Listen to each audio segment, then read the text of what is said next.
很好。当然以后情况发生变化，这个思想没有跟上来，那还是自己的问题。觉得自己有错误，这是肯定的。该不该提，提的场合对不对，以及意见本身对不对。但是今天问题既然已经发生，我觉得我们法庭也好，公诉人也好，还是应当全面地看一个人。Let me tell you about a Chinese general they tried to erase because he refused one order when it mattered most. Sounds like a movie? Stick with me. 1989 is where memory becomes a battlefield, and it still isn't over. Today we follow three threads: Xu's refusal, Tiananmen's eruption, and the state's lifelong panic. Watch how they connect. I'm not preaching, I'm walking you through what happened, step by step, then we'll see why it still burns. When a government panics at candles and numbers, ask yourself, what truth is it terrified you'll notice? First meet Xu Qinxian, PLA commander, not activist, and keep that detail because it flips everything later. Hold this question tight. Who controls the story? Because every chapter is basically that fight in disguise. Xu Qinxian led the PLA's 38th Group Army, trusted, elite, and exactly who you'd call for Beijing emergencies. He wasn't a student leader or dissident. He was pure system, uniform, and rank, which makes this messier. In spring 1989, Beijing tightened up, and leadership wanted the streets cleared fast. No debate, no cameras. Orders came down to move troops, and the 38th was the kind of force meant to end a crisis. Xu refused to deploy under those terms. Basically, I won't turn my army on civilians. Remember that. No manifesto, no spotlight. Just one no inside a machine built on automatic yes, and that shook them. That no triggered court-martial and prison, and something colder, institutional forgetting like he never existed. The message was brutal. Even insiders can't choose conscience if it threatens the party's survival story. So before we reach Tiananmen, ask, what order was so toxic that even a general refused it? To answer, we need the pressure cooker, because Tiananmen didn't begin on June 4th. Not even close. 1980s China opened its economy, but politics stayed locked. Like upgrading an engine while removing the brakes. Reform created growth and a new elite, and the winners started looking untouchable. Watch this resentment build. A key trigger was dual-track pricing. Plan prices and market prices coexisting, begging for abuse. Connected officials bought cheap through the plan, then flipped goods at market prices. Easy money, dirty optics. People watch cadres get rich overnight, and yeah, try selling equality while insiders play that game. Inflation squeezed families, wages lagged. The street joke was, everything rises except your paycheck. Inequality spread regionally too. Coastal cities surged while inland provinces felt abandoned. That gap matters later. Corruption wasn't rumor, it felt visible, like rules were for ordinary people and exceptions were for insiders. Add housing stress and job uncertainty, and young people started thinking, the future is getting expensive fast. Leaders debated bourgeois liberalization, basically, how much openness before we lose control? That fear drives choices. Students learned a lesson. Even talking about rights can be treated as subversion, so words became dangerous. Campus salons spread. Economics, law, philosophy mixed into political energy. This is the spark you can't unsee. It wasn't just Western ideas. It was comparing promises to reality and realizing the gap was enormous. Universities became rare open spaces where students argued loudly about law, rights, and democracy. Then the dam started cracking. The scariest question was simple. If the Constitution promises rights, why can't we practice them? One-party systems hate reasonable questions, because reason spreads faster than slogans. Keep that in mind. April 15, 1989. Hu Yaobang dies. Many students saw him as reform-minded, sympathetic, and unfairly punished. Mourning gatherings formed, especially near Tiananmen, and grief quickly fused with anger. Watch how fast it escalates. At first, they wanted Hu rehabilitated, basically saying, don't erase the good reformers. That's the opening move. Then demands widened. Anti-corruption, transparency, accountability, because the real target was the system's hypocrisy. By mid-April, marches grew, petitions circulated, and students listed concrete demands. No vague, dreamy slogans. They asked for press freedom, leaders' family assets disclosed, and real investigations into corruption. Sharp, measurable asks.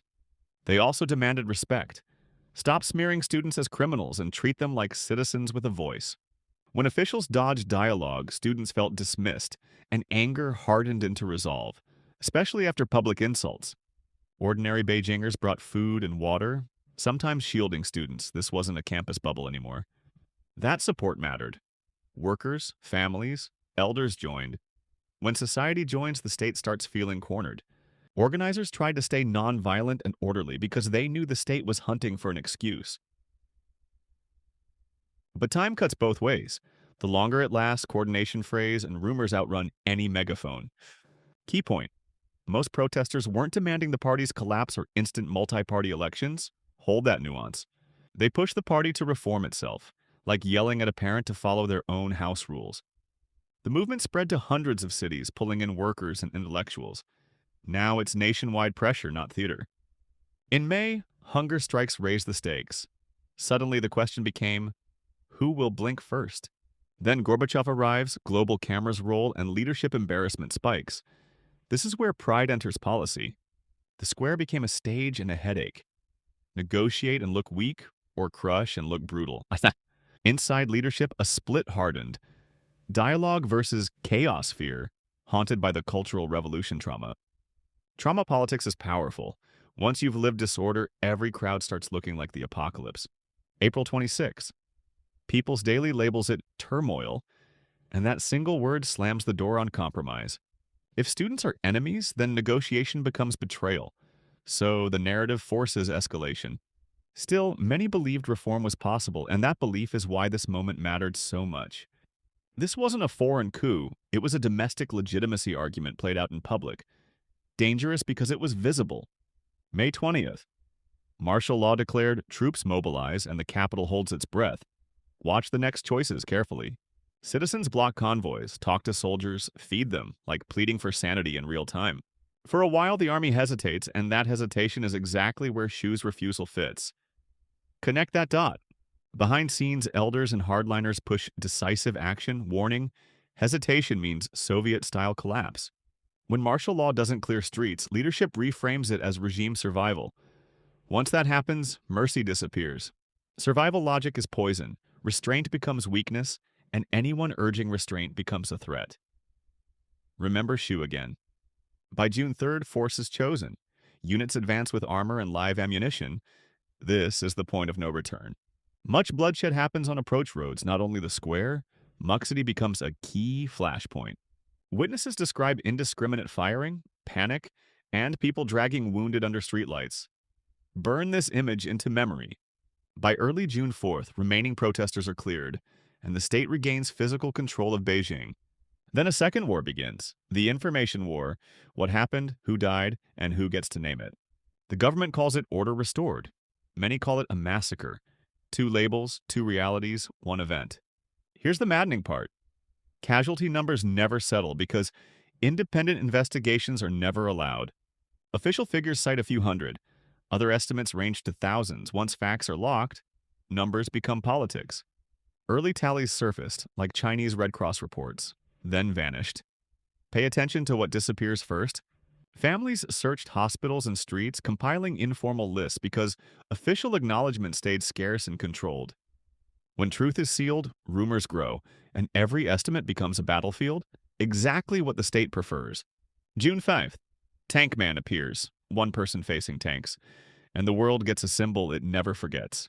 Inside China, that image becomes forbidden, which is wild because banning a photo admits its power. After Tiananmen, political reform freezes. Reformist leaders like Zhao Ziyang are purged. Watch what replaces reform. A new bargain takes over. Stability first, growth always. Economic success becomes a substitute for consent. Deng later accelerates markets, signaling, get rich, but don't ask for political participation. Simple chilling deal. That deal creates miracles and blind spots, training citizens to treat prosperity and rights as separate worlds. The party tightens media, schools, and archives, treating memory like security infrastructure, because it is. The 1989 lesson is clear. Information control isn't optional. It's core plumbing for one-party rule.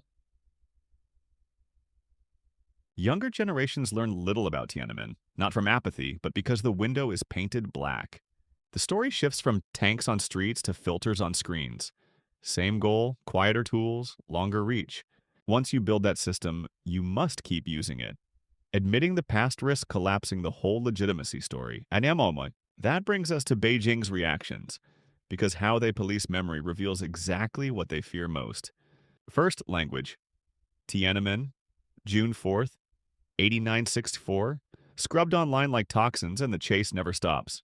People invent codes like May 35th, Roman numerals, 8 squared, and censors hunt those too. Think about it. The state is playing whack-a-mole with math jokes. Does that feel like confidence to you? Second, images. Tank Man is effectively invisible inside China, and many students can't even recognize him. Even parodies get nuked, like the giant yellow rubber duck version, because symbols slip past words. Companies learn fast, hint at Tiananmen in an ad, and platforms can throttle or ban you overnight. Third, physical space. Every anniversary, Beijing tightens security, checkpoints multiply, and the square feels sealed. Around June 4th, VPNs fail more, posts vanish faster, and people suddenly remember to stay quiet. Hong Kong once held huge candlelight vigils, but after the national security law, mourning itself turns risky. Memorials like the Pillar of Shame were removed. Institutions learned public remembrance carries punishment. Fourth, individuals. Coded posts, poems, tiny gestures can trigger detention, interrogation, even multi-year sentences. It's not just activists, even broadcasters in 1989 were punished for sounding too somber on air. That's how self-censorship is taught. Punish a few loudly and everyone else whispers for decades. Fifth, abroad. Beijing reacts to foreign remembrance too, pressuring festivals, companies, even governments to comply. When Liu Xiaobo won the Nobel Prize, China retaliated against Norway because symbols travel across borders. So this isn't passive forgetting, it's active history management with economic and diplomatic teeth attached. And when you see this scale, the question returns. Why is Tiananmen still dangerous to mention? Now you see why Xu's refusal scares them. One no suggests the official story was never unanimous. So why is Xu's story resurfacing? Because digital archives leak what closed systems try to seal forever. A transcript or trial video isn't just content. It's a crack in the official narrative, and cracks spread. Overseas platforms let diaspora share what mainland blocks, creating a parallel public memory. Quiet, persistent, growing. That doesn't mean China changes tomorrow. Don't buy that lazy story. But it changes the cost of control. Total control gets pricier as roots multiply faster than censorship budgets. This is the pressure building underground. The more the state reacts, the more outsiders notice, which ironically amplifies the memory it hates. So the real question isn't, will Tiananmen return? But how long can suppression stay cheaper than truth? And what does it do to a society when one date is unspeakable yet always present in the background? If you remember one thing, remember this. Governments reveal fears by what they forbid people to say. Xu's refusal, Tiananmen's demands, and the censorship machine hit the same pressure point. Legitimacy, plain and simple. So when candles get banned and numbers vanish, don't just ask what happened, ask what it proved. A past event stays guarded only when it can still change the present. Decades later, quietly but powerfully.